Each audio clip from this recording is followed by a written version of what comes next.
Isang malakas na palakpak para sa ating Diyos na buhay. Ngayon ba kabigat na yan, kaabsat, manaydayaw, ni Apo Diyos, idinitingag sa pang-absat, nakasagana kayo ba din nga at nagtisasaw ni Apo Diyos. Itilasan na ikabsat, ititapik tayo working together. Pagtutulungan. Bilang mga magkakapatid kay Kristo, mananampalataya kay Kristo, nandun po ang ating pagkakaisa, pagtutulungan para sa kaluwalhatian ng Diyos. Ngayon po, kapatid, ang mensahe po ng Diyos sa atin ay napakalaga rin sa ating mga buhay.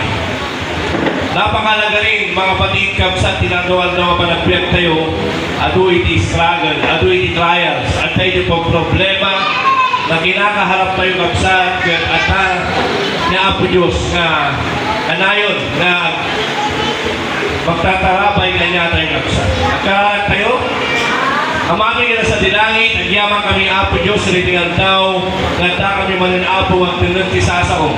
Aramado ti adipon mo Apo, may patuyakyak tisasaong.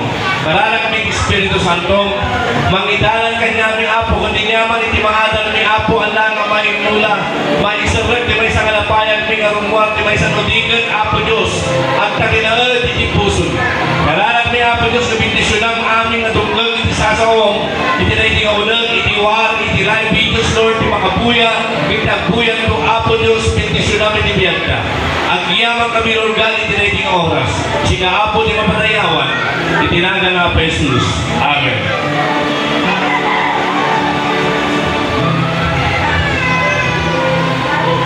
Ang title ng ating topic po ngayon, kapatid, basahin po natin. Paplas po ng ating kapatid na Kristal. Sabay-sabay natin basahin. Panghahawakan at tumayo sa pangako ng Diyos. Tanggalin natin yung panghawakan. Panghawakan at tumayo sa pangako ng Diyos. Ang title ng topic po natin ngayon ay panghawakan natin ang pangako ng Diyos at tumayo tayo sa pangako ng Diyos sa ating mga buhay. Amen po ba? Tinglan tayo kapsat, tulta-tilan tayo. Iti aming ang karin niya Apo Diyos, sibiyag tayo. Amen. Sino kanya yun, di kaya't na nga tinglan. Tulta-tilan na, iti karin niya Apo Diyos, sibiyag na. Ingatan naman di na. Sa English, all on, it is stand firm on God's promises or promise. So kapsat, itibiyag tayo. Ano nga pang ibig sabihin ng panghawakan ng mga pangako ng Diyos? Itilungano na kapsat ko lang karutatayan, tinglan tayo, gantakdaran tayo, iti amin ang karin ni Apo Diyos. Yung mga pagkakataon, mga patid, na tayo ay nangihina. Sino dito minsan ang nangihina? Spiritual, physical, emotional. May pagkakataon na tayo nangihina, nadadapa, halos mawalan na ng pag-asa. Ngunit sa isang mananampalataya ay nakatayo sa pangako ng Diyos, pinangahawakan ang pangako ng Diyos. Amen po. Nulat dumakabsat, adon struggle itibiyag tayo. At kapkapo tayo ng mga itipagmati. Nulat duma, aday stress tayo, pressure sa buhay, mga kinakaharap nating mga challenges sa buhay. Kapatid, ang kagandahan ng good news po sa atin na mananampalataya ay hindi po tayo nawawala ng pag-asa. Sa halip, pinapanghawakan natin ang pangako ng Diyos. Tinatayuan natin ang pangako ng Diyos sa ating mga buhay.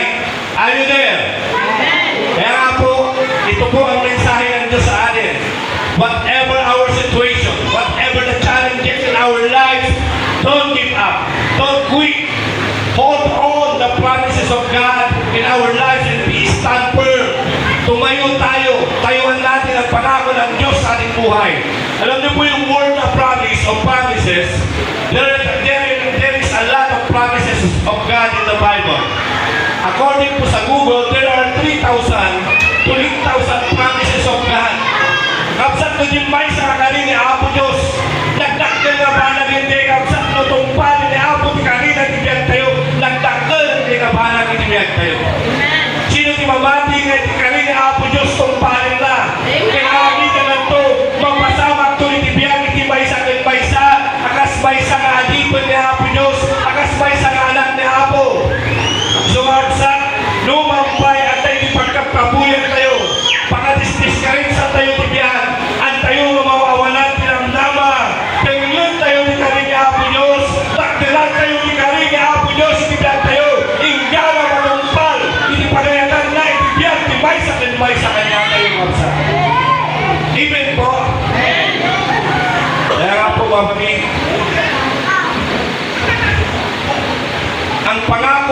ng tao ay nababalik minsan. Tama po ba ako? Ang pangako natin minsan ay nababalik. Pero ang pangako ng Diyos, itikari ni Apo Diyos, kapsa tungpalan na para kadagiti anak na. Amen. Tuma, datayo kapsa tagpaiso, at itikari tayo, ang tayo matungpan. Amin tayo, no exempted. Ngayon, itikari ni Apo Diyos, araminin na, kung tungpanin na itibiyag, tayo makapsat ang namati ni Kristo. So may baka man takaduang pagayatan ni Apo Diyos, tungpalan, araminin, itikarina, itibiyag tayo amin. Amen.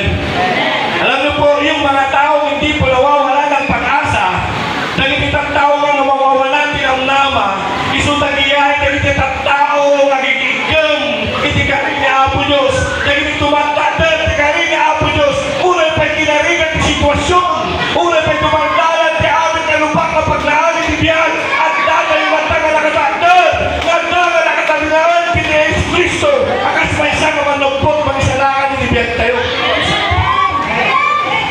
Hallelujah. Sabi mo sa kapatid mo, Amen.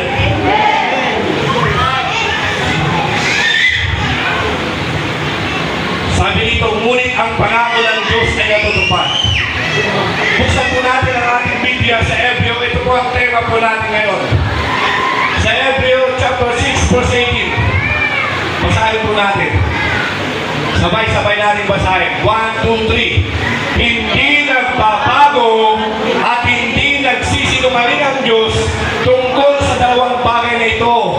Ang kanyang pangako at sumpa, kaya tayo nakatakbo ng kanyang kalinga ay panatag ang loob na umaasa sa mga pangako niya. Amen! Ang buyong absat iti-character ni Apo Diyos, tinature ni Apo Diyos sa'yo. Isulangan ang nagbalbaliw, hindi siya nagbabago at hindi siya sinungaling. Kung ano ang sinabi niya, tutuparin niya sa ating buhay. Ayun din. Absat, no'y nyaman, itikari ni Apo Diyos kanyayo, at talinawin tayo lang kina Apo Kristo. At na tayo mabaybayan. Doon tayo dahil daw, magunudang tayo itikari ni Apo Diyos, noang tayo mag-ibab. Magunudang tayo itikari ni Apo Diyos, noang tayo masumuko itibiyag. Sabihin mo sa tabi mo, huwag kang sumuko. At darap sa di pagkakataon na sumusuko na tayo sa buhay, napapagod na tayo, nanghihina po tayo, hindi po natin may kakaila po yun. Emotional, physical. Pero salamat sa Diyos sa kanyang grasya at pag-ibig, hindi tayo sumusuko dahil alam natin na ang Diyos ay patuloy na gumagawa sa ating mga buhay. Amen po ba? Amen po ba? Amen.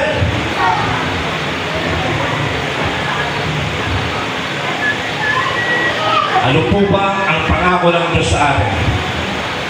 Hindi kita iniwanan ni pababayaan mo. Alam mo kapatid, may mga taong nang iiwan. Uy, sakit. Aray ko.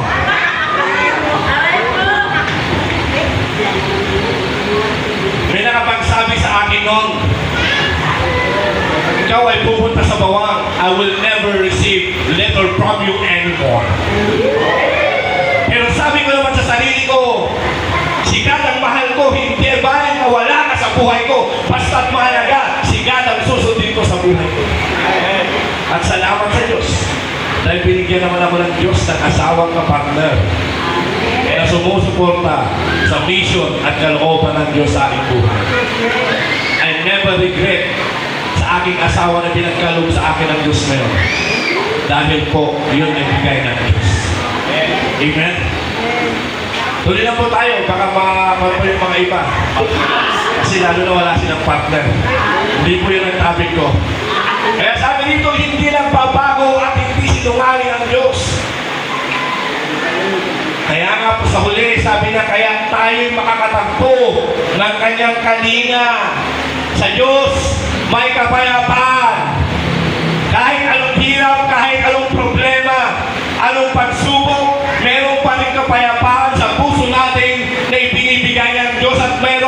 kapahingahan. Kahit pagod ka na minsan, basta pumunta ka lang sa presensya ng Panginoon, mamaya-maya, napapagaan na ang loob mo. Amen po. Sabi dito, sabi dito, kaya tayo makatagpo ng kalinga at panatag ang loob na umaasa sa mga pangako niya. Sino po ang umaasa sa Diyos? Sino po ang umaasa sa pangako ng Diyos? Sabihin mo sa tabi mo, tayo yun. Kaya po, meron akong tatlong bagay kung paano natin pangahawakan ang pangako ng Diyos sa ating buhay. Number 1,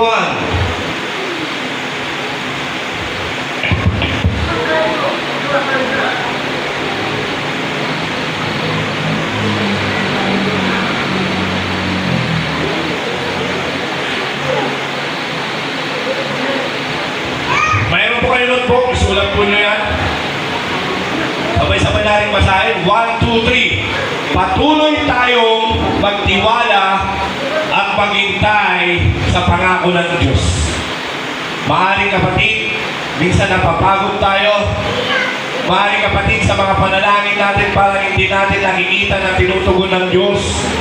Maaaring minsan sa sitwasyon natin hindi natin nakikita na may mga magagandang nangyayari, mga problema o struggle sa buhay natin. Kapatid, keep on keeping on. Sabi mo sa tabi mo, magpatuloy ka.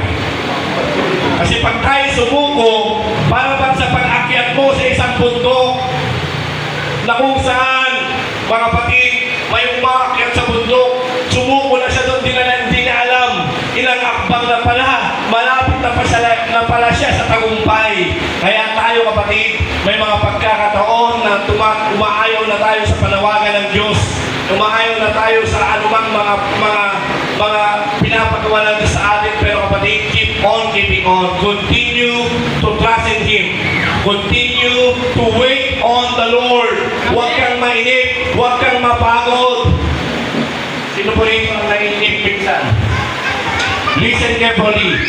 Life is a process. Ang buhay ay proseso. Pinoproseso tayo ng Diyos. Minsan dumadaan tayo sa mga pagsubok, mga trials, mga problema, hindi para ipahamak tayo ng Diyos. Minumold lang ng Diyos yung karakter natin. Inuhubog lang tayo ng Diyos na pagdating ng araw. Kahit anong bagyong dumarating na sa'yo, ikaw ay nakatayo sa pangako ng Diyos na hindi ka sumusuko. Mga kapatid, hinahanda ka ng Diyos, hinahanda tayo ng Diyos sa magandang destinasyon na hinanda niya para po sa atin. Keep on keeping on. Magpatuloy ka, lalong-lalo na yung relasyon mo sa Diyos. Magpatuloy ka, lalong-lalo na yung paglilingkod mo sa Panginoon. Kahit minsan kawalan, kahit minsan may mga struggle, huwag mong tignan yung sitwasyon. Ang tignan mo ang Diyos na mayroong magagawa sa iyong buhay. At sa ating buhay. Nakala natin, para bang ang tagal na, wala nang nangyayari, kapatid. Katulad ni Abraham. Pinangakuan siya ng Diyos.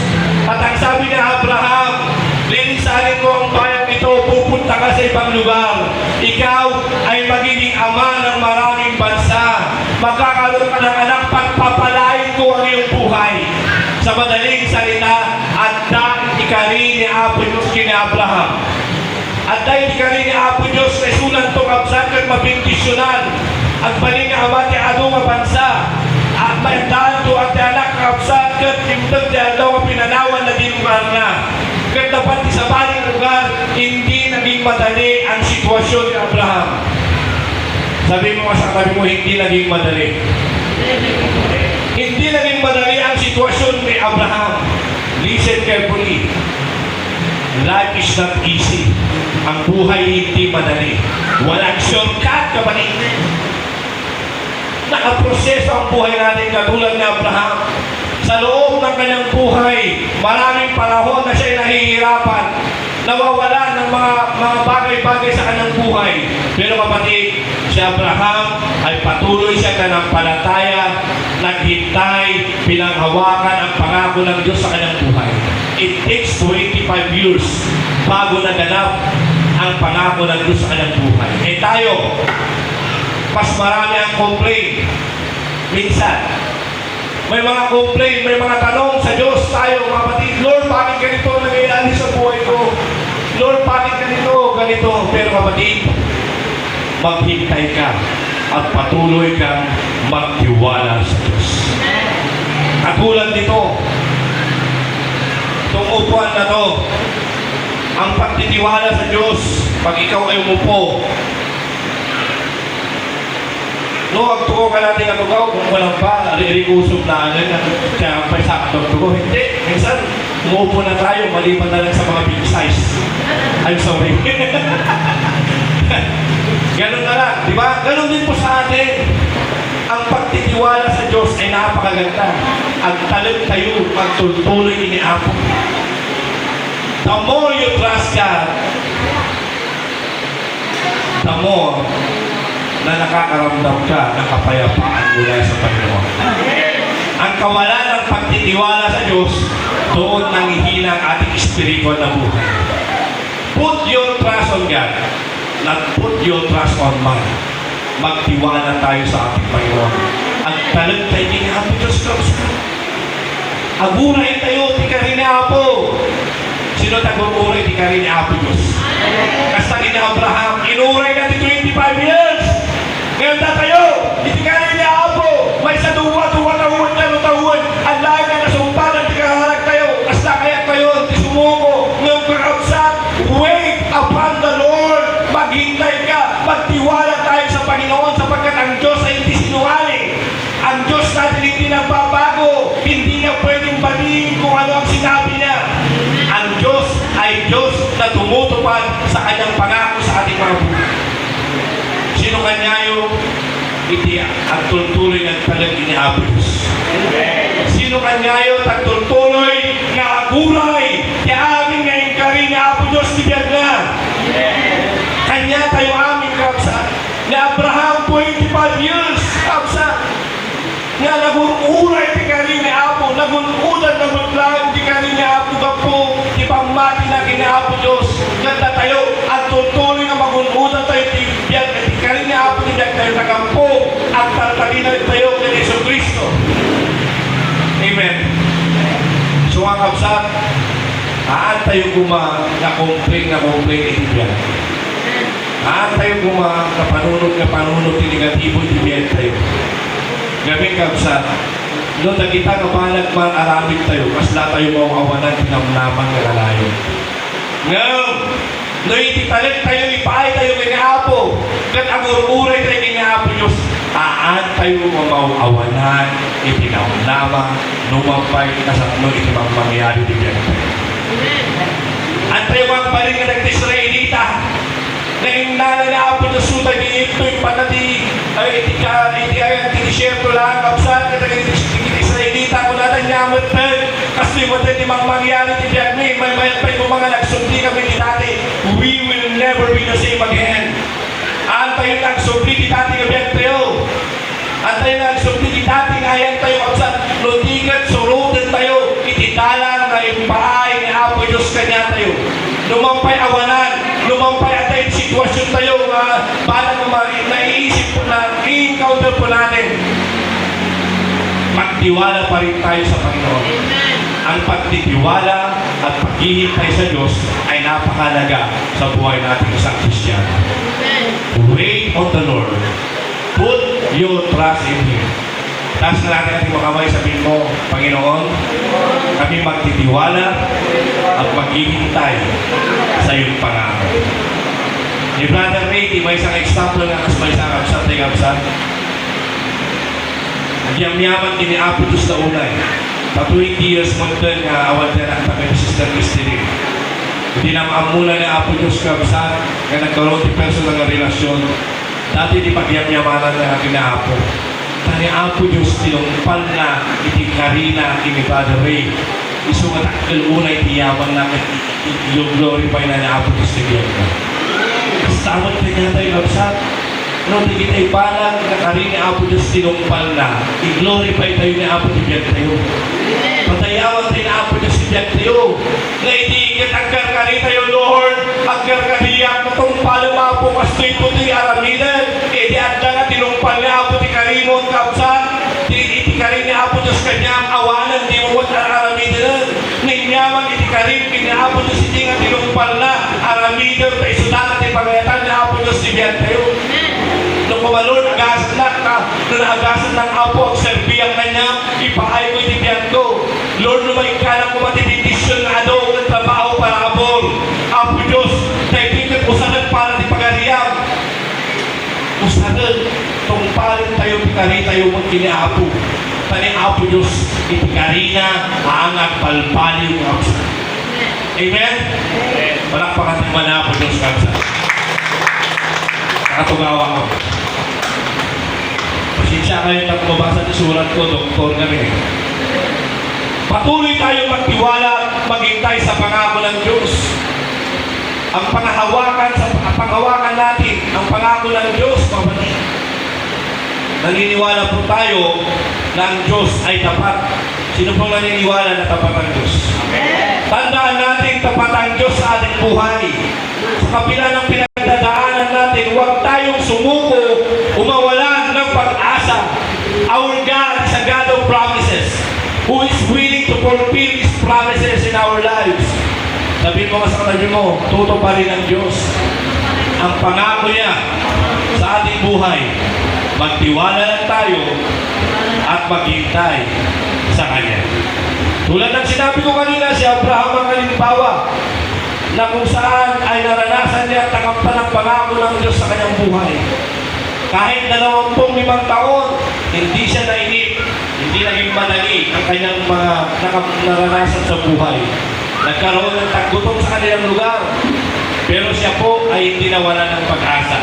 Kahit si Joseph, may pangako ang Diyos sa kanya, pinakita ng Diyos yung pangitain sa kanya. Alam niyo pong nangyari? Ibinenta siya, tinulog siya sa balon, kinuha rin siya, ibinenta siya sa kanyang kapatid. Ang masaklang niya, pinagbentagan pa siya na rinirip na yung asawa ni Potiphar. 2 taon siya doon, na nabilanggo. Pero si Joseph, hindi niya kailanman kinonfirm ang Diyos. Hindi niya kailanman sinisi ang Diyos. Sa halip nagtiwala pa rin siya kahit hindi magandang nangyayari sa kanya hanggang natupad ng Diyos ang pangako ng Diyos sa kanyang buhay. Sabi po ng Romans chapter 4 verse 13, sabay-sabay natin basahin. Ipinangako ng Diyos kay Abraham sa kanyang magiging lahi na mamanahin nilang buong mundo. Hindi dahil sa pagsunod niya sa kautusan, kundi dahil sa siya itinuring na matuwid sa pamagitan ng kanyang pananampalataya sa Diyos. Amen? Amen po ba? Kaya po, number 1, keep on keeping on. Patuloy kang magtiwala at maghintay sa Panginoon. Anyaman itinagkaralan kong absat na ampay na nasumsumbatan ng Apo Diyos. At tuloy ka lang, nagtalikin na po. At tuloy ka lang, aguray kini Apo Diyos. Dahil Apo Diyos, aguray tayo, tungpalan ng tukabsat. Di na duma, aguray na awan, di mauray na. Yeah? Ngayon ni Apo, mauray tayo. Iti karina, iti biyag, iti mahisa ka naman. Palakpakan tayo man ni Apo Diyos. So, kung Pastor Gia, mga aguray iti karina ni Apo. Yeah, Pastor. Ipay ito ba niya Apo, di partner na ka to. Number 2, itikari ni Apo Diyos ang lahat ng pangako ng Diyos sa ating buhay na nangyayari ang pati tutuparin niya. Makinig po kayo mabuti. Nutan tuma tayo di paglamlamaan tayo di biyan. Paglamlamaan tayo di tao, di trabaho, di panag-eskwila, di aming nabanag. Amoy yung bagsak. Itipod no manang nama tayo, kini Apo Diyos na. Sa Diyos lamang po tayo umaasa. Sabi mo sa katabi mo, sa Diyos ka lang umaasa ng tunay. Sa Diyos ka lang nagtitiwala lalo. Sa Diyos ka lang binibigay mo ang pag-asa mo. Put your hope, rely on God. Si Lord lamang ang inaasahan mo sa buhay. Mga kapatid, amen po. Sa Diyos lamang umaasa. Ngayon kapatid, saan ka umaasa? Sa Sa Diyos o sa kahit ano. Huwag po tayong umasa sa trabaho lang. Huwag po tayong umasa sa tao o ano paman. Sa Diyos lamang po tayo umasa. May mga pagkakataon na si Pastor Lalani po, during that time, way back 2013, natanggal po siya sa UCC dahil natanggal ng mga nursing po noon, hindi pa kasi nakapag-pastoral po noon. Pero sabi ko sa kanya, kahit nalungkot siya noon, sabi ko, Ani, Pastora, huwag tayong umasa. Huwag kang umasa sa trabaho mo. Umasa ka sa Diyos. Alam niyo po ba, for 3 years, nakapagtapos siya ng masteral niya at nakabalik siya doon sa UCC. Ang dami niyang pinag-applyan. Pumasok pa siya sa SWD. 3-4 months po siya nakapagtrabaho. Pero kapatid, ang plano ng Diyos ay matupad. Kahit na naghahanap siya ng ibang trabaho noon, ibinalik siya ng Diyos sa UCC dahil yun ang kalooban ng Diyos para sa atin. Kaya tayo minsan, may mga plano po tayong mga pinaplano. May mga ninanais gawin. Pero dapat ang masunod ang kalooban ng Diyos sa buhay natin. Sa Diyos tayo umasa. Put your trust in Him. Put your hope in Him. And rely on God. Depend on God. Nakadepende ang buhay natin sa Diyos. Huwag natin idepende ang buhay natin sa kanino man. Amen? Idepende natin ang buhay natin sa Diyos. Lord, sa iyo lamang ang aking buhay. Kaya nga sabi ni David, God, you are my all and all. Ikaw ang lahat sa aking buhay. Mateo chapter 5 verse 3. Pinagpala ang mga taong walang inaasahan kundi ang Diyos. Sabay-sabay natin basahin. 1, 2, 3. Pinagpala ang mga taong walang inaasahan kundi ang Diyos. Sino po rito ang inaasahan natin lang lalo ay ang Diyos? Sa Diyos lamang po tayo umasa.